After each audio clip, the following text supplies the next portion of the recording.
Bismillahirrahmanirrahim. Assalamualaikum warahmatullahi wabarakatuh. Saudara, dengan saya lagi Edi Mulyadi dari Forum News Network FNN. Saudara sekalian, ini ada berita di Kumparan, tapi saya kira juga ada di portal-portal lain. Judulnya daftar hitam Facebook diduga bocor. Ada EPI dan Habib Rizik. Ya. Daftar hitam Facebook diduga bocor, ada FPI dan Habib Rizik. Saya baca ini ya. Facebook dilaporkan memiliki sebuah daftar hitam yang berisi nama orang dan organisasi di berbagai negara, termasuk Indonesia. Dalam daftar yang diduga bocor tersebut ada nama organisasi asal Indonesia seperti Front Pembela Islam, Forum Umat Islam Indonesia, hingga tokoh Habib Rizik Syihab, tertulis Muhammad Rizik Syihab. Oke. Dikutip dari Sinet, daftar hitam Facebook tersebut diungkap pertama kali oleh media Amerika Serikat The Intercept. Mereka menerbitkan daftar bocoran individu dan organisasi berbahaya yang tidak diizinkan Facebook di platformnya. Dari dokumen setebal 100 halaman itu berisi sekitar 4.000 nama orang dan organisasi di dunia yang dianggap berbahaya oleh Facebook. Daftar disusun dalam struktur nama, kategori, kawasan tempat atau orang organisasi itu beroperasi, tipe organisasi, afiliasi, dan pihak yang menetapkan orang atau organisasi tersebut dalam kategori bahaya. Facebook melabeli individu dan organisasi yang masuk dalam daftar dengan kategori kelompok teroris, kelompok kebencian, dan kelompok kriminal. Terlepas dari kategori tersebut, tidak ada seorang pun di daftar, yang maksudnya yang ada dalam daftar, diizinkan untuk mempertahankan kehadirannya di platform Facebook. Daftar hitam Facebook ini digunakan untuk menyensor konten dan akun yang terafiliasi dengan orang atau organisasi masuk di dalamnya. Facebook sendiri tidak pernah transparan soal daftar ini dan bagaimana daftar hitam tersebut disusun. Berikut adalah daftar hitam Facebook yang bocor memasukkan orang dan organisasi asal Indonesia ya. Untuk kategori organisasi ada Bayinah Media. Ini tergantung kategorinya terorisme. Afiliasinya Al-Qaeda. Serem nggak? Ada Hilal Ahmar Society Indonesia. Kategorinya terorisme. Afiliasinya Al-Qaeda. Ada Jamaah Ansarud Daulah JAD. Terorisme. Afiliasinya ISIS. Serem banget. Ada Jamaah Ansarut Tauhid. Jamaah Ansarut Tauhid, kategori terorisme. Ini afiliasi tidak disebutkan. Handak Media News, terorisme, Al-Qaeda. Lagi-lagi Majelis Mujahidin Indonesia. Ini kategori terorisme. Mujahidin Indonesia Barat, terorisme. Mujahidin Indonesia Timur, terorisme. Keduanya masuk dalam afiliasi ISIS. Front Pembela Islam. Front Pembela Islam kategorinya kebencian. Dan juga Forum Umat Islam kategorinya kebencian. Kemudian dalam daftar nama itu ada nama nomor satunya namanya Muhammad Rizik Syihab. Kategorinya kebencian. Afiliasi tidak ada. Ada Habib Bahar bin Smith. Kategorinya kebencian. Afiliasinya Majelis Pembela Rasulullah. Ada Habib Ali Al-Atas, ada Habib Muhammad Hanif Al-Atas, ada Santoso ini yang Mujahidin Indonesia Timur ya. Kemudian ada Muhammad Al-Khattab, ini FUI ya. Dan sebagainya. Nah saudara sekalian, data ini sebetulnya seperti disebut namanya bocor ya. Bocor itu sesuatu yang rahasia kemudian terungkap keluar. Dan kita menjadi paham, Anda masih ingat ketika Habib Rizik Syihab pulang dari Mekah, dari Saudi, itu orang menyambut dengan gegap gempita. Saya alhamdulillah Allah izinkan hadir di Terminal 3 Bandara Soekarno-Hatta, dan saya melihat manusia begitu banyaknya, ya, sangat-sangat banyak. Bukan cuma di Terminal 3 yang sudah menyebut begitu rupa, kan ada banyak video beredar orang ngambil dari lantai 2, lantai 3 gedung Terminal 3 Bandara Soekarno-Hatta, ya. Jumlahnya banyak sekali, bahkan jauh sebelum itu. Dari pintu gerbang pertama, saya lewat belakang, pintu gerbang belakang, itu pun susah sekali bergerak, dan kita harus jalan kaki cukup jauh. Dan itu saya kira jumlahnya lebih dari ratusan ribu, ada yang menyebut sampai 3 jutaan. Dahsyat, ya. Facebook saya termasuk yang kena semprot. Jadi hari itu, beberapa hari setelah itu, saya kira bisa ribuan atau mungkin bisa puluhan ribu, mungkin bahkan ratusan ribu akun Facebook yang hangus. Hangus karena memuat video atau gambar Habib Rizik Syihab yang baru pulang dari Arab Saudi. Saya waktu itu sempat membuat liputan dari lapangan ketika detik-detik Habib Rizik keluar dari pintu keluar Bandara Terminal 3. Ya, saya sebetulnya insya Allah sebetulnya bisa aja masuk ke VIP room, tapi saya sengaja tidak mengambil situ. Saya sengaja nunggu di luar. Saya ingin merasakan suasananya. Beda kan kalau di VIP room kan duduk rapi, ber-AC, adem, mungkin ada makanan, minuman, cemilan gitu kan.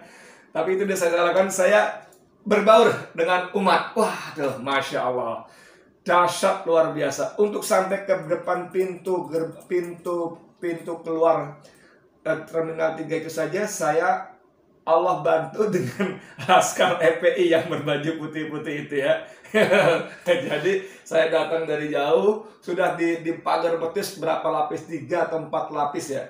Pagar betisnya 3-4 lapis. Jadi mereka begitu kayak orang berdiri sholat saf sholat, tapi lebih rapat, ya.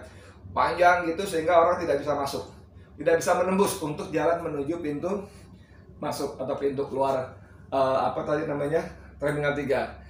Tapi qadarullah, ketika saya agak mendesak-desak, ada satu umat jamaah entah siapa, saya nggak kenal, begitu dia Allah gerakkan kepala ke belakang dan melihat saya, dia bilang, "Ustaz ya dia?"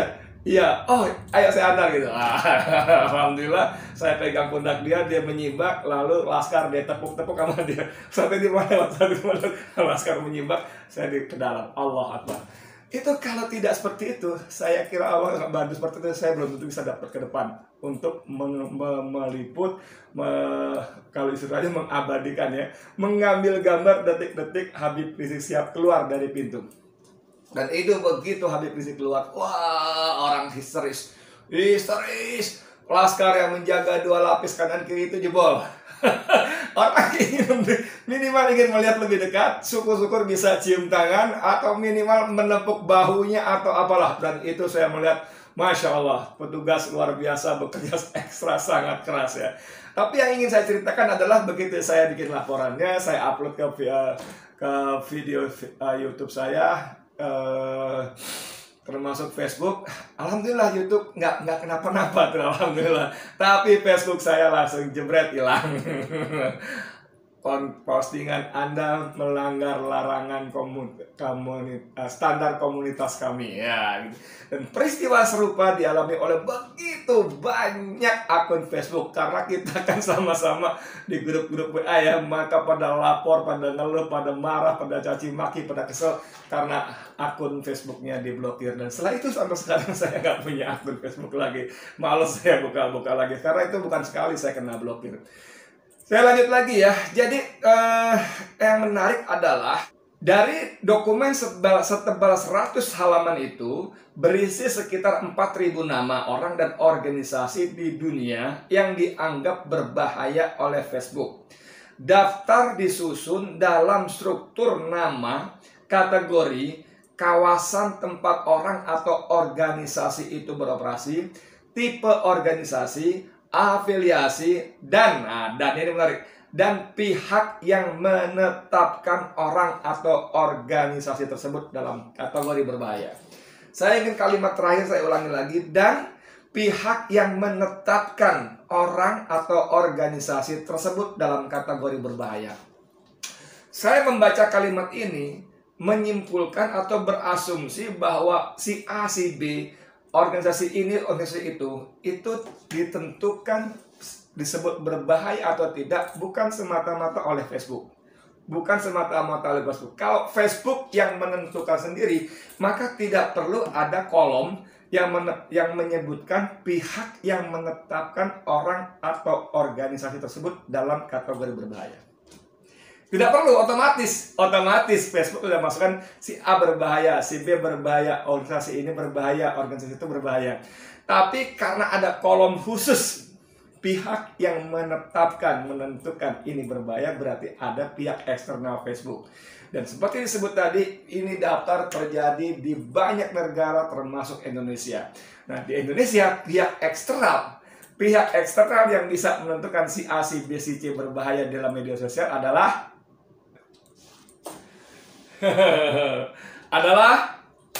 penguasa. Tidak bisa tidak penguasa. Apa haknya organisasi B, C, D dan segala macam mengatakan, Facebook tolong dong masukin ini berbahaya, Facebook tolong masukin si itu berbahaya? Kan nggak bisa. Tapi kalau penguasa, kekuasaan pasti bisa.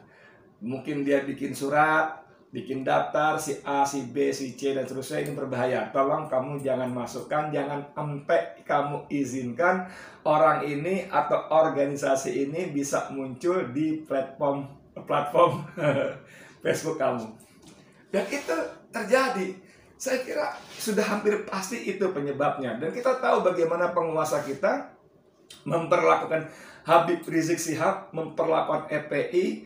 Di situ juga disebutkan ya, dalam organisasi yang dianggap berbahaya itu ada Hilmar Merah Indonesia, Hilmi. Hilmi itu adalah sayap sosialnya sayap sosialnya FPI. Yang kita tahu memang palang merah. Hilmar Merah itu artinya bulan sabit merah. Bulan sabit merah itu digunakan sebagai logo kesehatan, organisasi kelompok dalam istilah orang-orang barat dan Indonesia palang merah. Ya, Hilmar Merah itu organisasi Islam, negara-negara Islam itu memberikan lambang bulan sabit merah. Fungsinya sama, kerjanya sama. Dan Hilal Merah Indonesia ini adalah milik FPI yang bekerja di garda terdepan, di pos-pos terdepan manakala terjadi bencana, kebakaran, banjir, gempa bumi, whatever segala macam. Mereka relawan-relawan Hilmi paling depan, paling dulu tiba. Paling depan, paling dulu memberikan pelayanan dan pertolongan. Paling depan dan paling dulu memberikan evakuasi kepada para korban. Paling depan dan paling dulu memberikan bantuan-bantuan, entah obat, entah selimut, makanan, dan seterusnya dan sebagainya. Nah, Anda bisa bayangkan nggak organisasi semacam ini dimasukkan dalam kategori organisasi terorisme? Dahsyat nggak? Oleh Facebook. Ada Front Jihad Islam, Front Mahasiswa Islam. Ini punya FPI semuanya. Salah satu cirinya lah pakai Front Jihad Islam, Front Mahasiswa Islam. Tidak semua organisasi pakai nama Front punya FPI, bukan ya. Tapi beberapa ciri utama sayap-sayap juang FPI memakai nama Front. Termasuk Hilal Merah Indonesia disebut dalam kategori kebencian. Anda bisa bayangkan Kak bagaimana jungkir baliknya logika Facebook maupun orang atau pihak yang memberikan instruksi daftar berbahaya kepada Facebook yang mengkategorikan Hilmi sebagai organisasi kategori kebencian. Bagaimana bisa orang benci, orang yang penuh dengan kebencian, kelompok organisasi yang penuh dengan kebencian datang ke lokasi bencana paling depan, paling awal, dan dalam banyak kasus bahkan lebih awal daripada BNPB, Badan Nasional Penanggulangan Bencana, BNPB, atau Badan Daerah Penanggulangan Bencana, BNPB Nasional, BNPB daerah-daerah, bisa lebih awal. Bagaimana mungkin orang-orang kelompok seperti ini datang dengan kebencian? Apakah mereka datang untuk memaki-maki para korban? Apakah Hilmi itu datang dengan membawa pentungan menggebuki para korban? Kan enggak. Mereka datang dengan obat-obatan. Mereka datang dengan bala bantuan, makanan, obat, pakaian, dan sebagainya, tenda, dan seterusnya. Mereka datang dengan dokter, dengan relawan-relawan kesehatan. Bagaimana itu disebut kebencian? Luar biasa, ini negeri itu bolak-balik sekali. Dan kembali ke soal bocoran informasi tadi, jadi menjadi clear bahwa memang ada pihak-pihak tertentu yang menghendaki bahwa Habib Rizik Syihab dan pihak atau orang-orang yang dianggap terkait dengannya tidak boleh muncul di Facebook. Karena kita tahu sebagai platform media sosial, Facebook ini saya pernah baca termasuk satu platform yang nomor satu mempunyai akses, mempunyai pelanggan, mempunyai pengguna yang paling banyak. Baru setelah itu Twitter, baru setelah itu Instagram, baru setelah itu yang lain-lain. Tapi Facebook nomor satu. Anda bisa bayangkan penetrasinya. Begitu gambar Habib Rizik muncul di Facebook, begitu narasi-narasi tentang Habib Rizik di Facebook, berapa banyak orang yang akan menonton, membaca, melihat. Apalagi kalau narasi, gambar, dan video tentang Habib Rizik Syihab itu dimuat, diposting oleh orang yang berpengaruh, influencer istilahnya, yang punya pengikut, punya follower sampai jutaan. Dahsyat sekali. Dan ini tidak dikehendaki oleh penguasa kita. Tidak dikehendaki oleh penguasa kita. Karena penguasa kita telanjur menjadikan Habib sebagai ancaman. Seolah Habib dengan EPI-nya, Habib dengan Hilmar Merah Indonesia Hilmi itu seolah-olah menjadi penyebab Indonesia berantakan, penyebab Indonesia amburadul, penyebab Indonesia terpuruk. Jadi mereka tutupi masalah dan ketidakmampuannya dalam meningkatkan perekonomian, dalam mensejahterakan rakyat, dalam memberikan pekerjaan kepada rakyat, dalam memberantas kemiskinan, mengurangi angka kemiskinan. Ketidakmampuan, ketidakbecusan itu ditutup dengan propaganda. Propaganda ini Habib Rizik dan kawan-kawannya masalah. Ini kadrun-kadrun ini radikal-radikal yang ingin mengganti Pancasila dan seterusnya dan sebagainya. Bagaimana korupsi begitu subur merajalela ditutupi dengan narasi-narasi yang dibantu oleh para buzzer yang dibayar dengan uang rakyat melalui APBN. Angkanya jelas kok. Dari periode 2014 sampai 2021 itu ada 1,92 triliun anggaran negara dikelontorkan untuk keperluan seperti ini. Bahkan tahun kemarin ada 95 miliar digelontorkan kepada para influencer. Sadis sekali. Jadi ini menjadi jawaban. Saya dan kawan-kawan waktu itu yang dibantai akun Facebook merasa bahwa nanti sampai kita bilang nanti kalau rejim tumbang tunggu Facebook pembalasan kami. Kita akan usut siapa yang memberikan perintah, siapa yang memberikan instruksi, dari mana daftar itu muncul, dan kalian akan merasakan akibatnya, kan begitu. Karena kita kesel banget, salahnya apa gitu loh. Emangnya Habib Rizik mencuri? Emangnya HRS itu membunuh? Emangnya HRS itu korupsi? Emangnya HRS dan orang-orang sekelilingnya itu mengambil jatah bansos? Emangnya HRS dan kawan-kawannya dan FPI dan lain-lainnya itu mengangkat senjata untuk makar, memberontak? Kan tidak ada. Tapi begitulah. Jadi berita ini, daftar hitam Facebook diduga bocor, ada FPI dan Habib Rizik, menjadi konfirmasi bahwa memang negara ini, penguasa rezim ini memang tidak baik-baik saja terhadap Habib Rizik Syihab khususnya, FPI juga khususnya, dan umat Islam pada umumnya.